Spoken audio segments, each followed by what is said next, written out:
Hey guys, welcome to techENT. I'm Jeevan and this is your download for the final week of February 2020.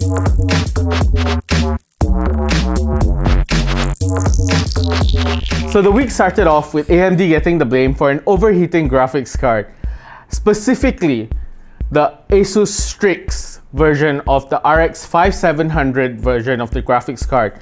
Now, ASUS has come up with a fix for it, but it looks like a lot of you may need to contact your ASUS distributor soon to get replacements or a fix for the graphics card.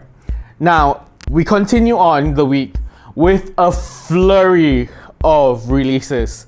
Kicking off the releases was Sony with a new entry into the Xperia lineup of devices. The flagship, the Xperia 1 Mark II. Now, what does the Mark II bring? Personally, more of the same, according to what I think, but they have upped the game when it comes to multimedia creation. It is truly a smartphone meant for creators. The Xperia 1 Mark II comes with an improved camera. It comes with a 3.5mm headphone jack, which you can also use to plug in mics like the lapel mic I'm using directly into the phone.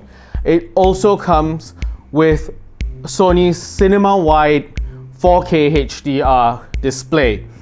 And also together with the Xperia 1 Mark II, they released their new mid-range, the Xperia 10 Mark II, which comes with a tri-luminous display and the Snapdragon 665.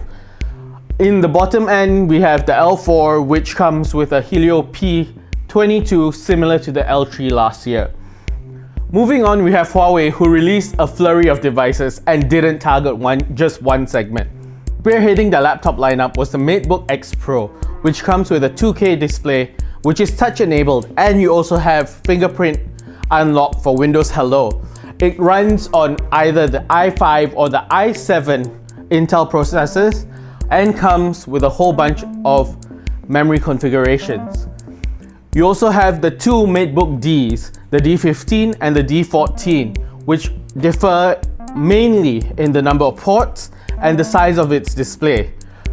Otherwise, it has the same fingerprint ID, but it also comes with the option to get AMD Ryzen processors. Also announced was the MatePad Pro. Now this looks to be Huawei's answer to the iPad Pro, coming with the M Pen, which allows you to write and sketch. So the highlight of Huawei's announcement was, of course, the Mate Xs. The Mate Xs comes with an improved hinge, but one thing you should know is that it transforms from a 6-inch smartphone into an 8-inch tablet. Now the reinforced and redesigned hinge makes sure that it feels really sturdy in hand, and it's also 5G enabled with the Kirin 990 processor.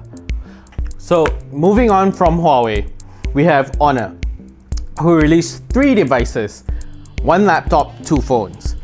Now Honor started off their announcements with the Magic Book. The Magic Book is a laptop which comes with AMD processors, and being an Honor, we are expecting it to be relatively affordable. This laptop will work with Honor smartphones which have NFC with a feature called Magic Link, which allows you to mirror your phone onto your laptop or magically transfer files.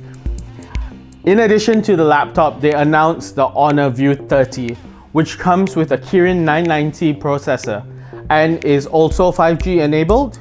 We don't have news of when it will be available in Malaysia, but their next device, the Honor 9X Pro, will be hitting Malaysia soon.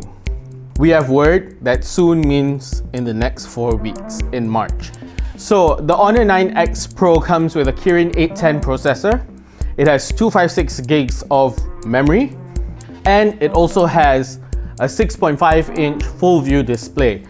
We don't have word on local pricing, but being an Honor 9X, I think it should be within the 1,000 to 1,005-ish price range, so stay tuned for more on that.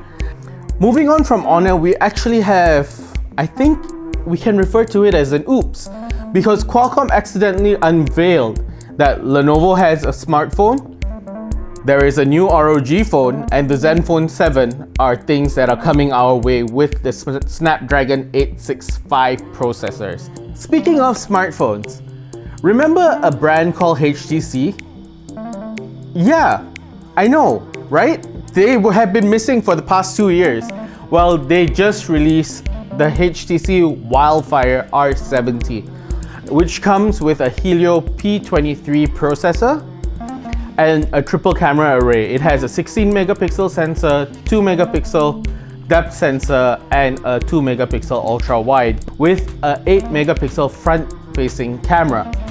Now, the big shock about this device, it comes with micro USB. I know, in this day and age, HTC, welcome back, but I want to see what you have planned for your flagship. So we wrap up our week with another update on the coronavirus. I know, it's been in the news non-stop, but it seems to be making a real hit on companies' fiscal years. So Microsoft has come out and said that the coronavirus is likely going to affect their fiscal year as well. And we also have inklings that the World Cup and the Olympics might be affected by the coronavirus. I know, not fun, but oh well, it's life. One more really interesting fact about the coronavirus, Xiaomi updates might be delayed because of it. So yeah, it's having an effect across the board. Be safe, take precautions, but also don't panic. So that's about it for this week's edition of the techENT Download. I'm Jeevan. This is techENT, and don't forget, we've actually started a podcast. The links are in the description below. techENT Tonic is available on Spotify, Anchor, Breaker, Google Podcasts, Apple Podcasts, wherever you may go for your podcast. If it's not there, let us know and we'll get it on the platform. Also, don't forget to rate us on your favorite platform. It helps us get more listeners, and it also helps us grow the show. I'm Jeevan. Don't forget to like this video, subscribe to the channel, turn on notifications, and you'll get more from techENT. See you next week.